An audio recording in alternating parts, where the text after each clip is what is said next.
Good day, it's Fresh Oil Releases. This is Christine speaking. Many of us have been wondering what actually the Lord is doing at this time.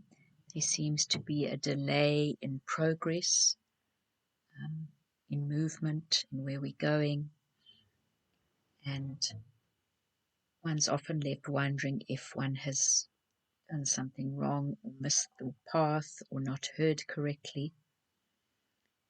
But on the 6th of January 2022, I awoke at about 2 o'clock in the night, and I heard a phrase, the sifting of the remnant. And I was reminded of the fact that God is harvesting his remnant, his seed. And he took me in the morning when I woke up again. He took me to the account of when the priests were ordained into the priesthood. And in Leviticus 6:20, it says, "This is the offering of Aaron and of his sons, which they shall offer to the Lord in the day when he is anointed. A 10th part of an ephah of fine flour for a meat offering, perpetually." In other words, from that day forward, half of the flour in the morning and half of the flour in the evening. So there we have the mention of fine flour, which is produced by sifting. And I have spoken of the sieve of the present pharmakia, separating out his golden vessels. But here God is speaking again about sieving. And when I read about this account of the fine flour being offered perpetually, twice a day, from the time of ordination, I actually saw a picture of many, many sieves with smaller and smaller holes. Now, if you remember in my message, Cleansing His River, he spoke of the consecration sieve, and each hole in the sieve was like a gate or a doorway that was presented to a saint, and they had the choice to surrender and go through it, or to remain behind in the sieve. And this surrendering was part and parcel of consecration, a yielding to the Lord.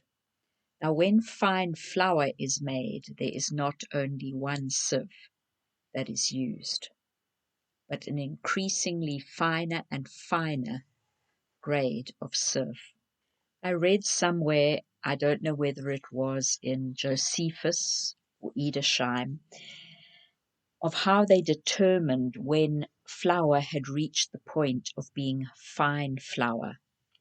And it said that what the high priest did was he would plunge his hand into the flour, and at the point where none of the flour stuck to his hand, because the particles of flour were so tiny, that would be labeled fine flour.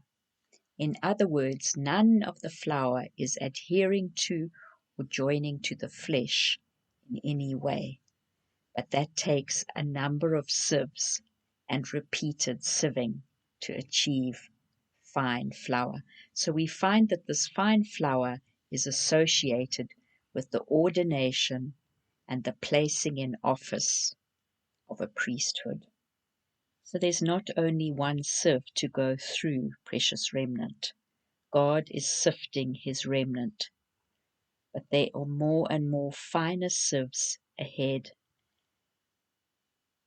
and a greater level of yielding and of consecration at each point. Now, when you sieve flour, it's not violent shaking. It's not like an earthquake. When I sieve flour, I put the flour in the sieve and I tap it against my hand as I move it with the other hand. So there's a constant moving and an inability to settle for the flour. And there's the choice of Can you fit through the sieve hole? Can you pass through the small gate? Or do you remain behind in the sieve as part of what is discarded? Each one requires a choice. Each fine sieve a deeper level of surrender.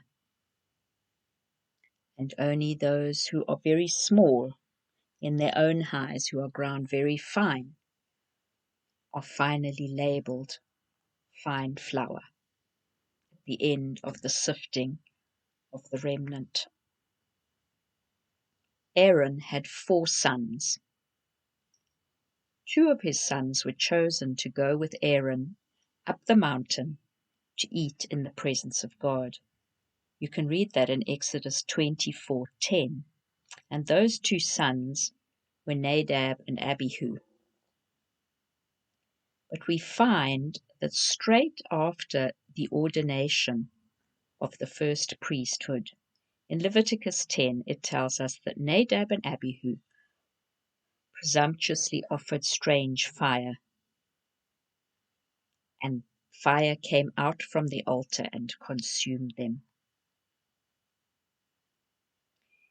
Now, this is quite a scary thing, but it is a very good picture of sifting.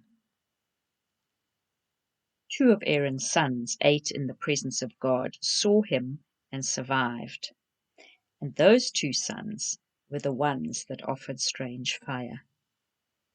In other words, they had had amazing spiritual experiences that the other brothers had not had, and somehow it had caused pride to enter their hearts, so that they stepped out in presumption and not in the fear of God, and assumed an office and a function in the temple that had not been given to them by God. It was their father, Aaron, who was the one who was to offer the incense. But they decided that because they had eaten in the presence of God, they were qualified and favored and able to do this, and it ended very badly for them. So out of the 4 sons that were ordained, only 2 remained to function in the priesthood. And that's a very good picture of the sifting of the remnant. So we're talking about pride here. We're talking about acting in familiarity and presumption toward the Lord. Beloved, the fear of the Lord is paramount at this time. If God says he is sifting the remnant, that means he's examining the hearts of the remnant.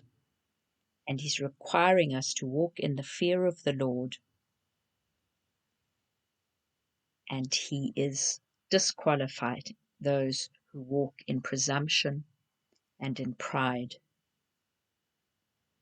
and who assume favor with God because of past exceptional spiritual experiences. God is not our mate, to speak in an Australian fashion. He is the Lord of heaven and earth, and we must walk in the fear of the Lord at this time. So if you are in a place of feeling continuously unsettled, that you are not quite sure what God is doing and you feel discomforted, just know that God is sifting. He is shaking the sieve. He is passing us through from one level of measure to another level of measure to a smaller level of measure until he arrives at the fine flour that is required to be offered perpetually, morning and evening. Do you know that when they made the showbread, which was on the table of showbread for the temple, the flour was passed through 11 sieves? That's a lot of sieving. That's a lot of surrendering. That's a lot of separating out and of choosing and of discarding. So let's walk in the fear of the Lord at this time, and in a place of surrender. Not my will, but your will be done. Narrow is the way and small the gate that leads to life, and few will find it. And if the Lord says that he's sifting the remnant at this time, then we know that some are being considered qualified and some are being discarded. And if that doesn't strike the fear of the Lord in us, then I don't know what will. So may the Lord grant you grace to cooperate with his sifting process, letting go and leaving behind that which is hindering you from passing through a finer and a finer level of sieving at this time.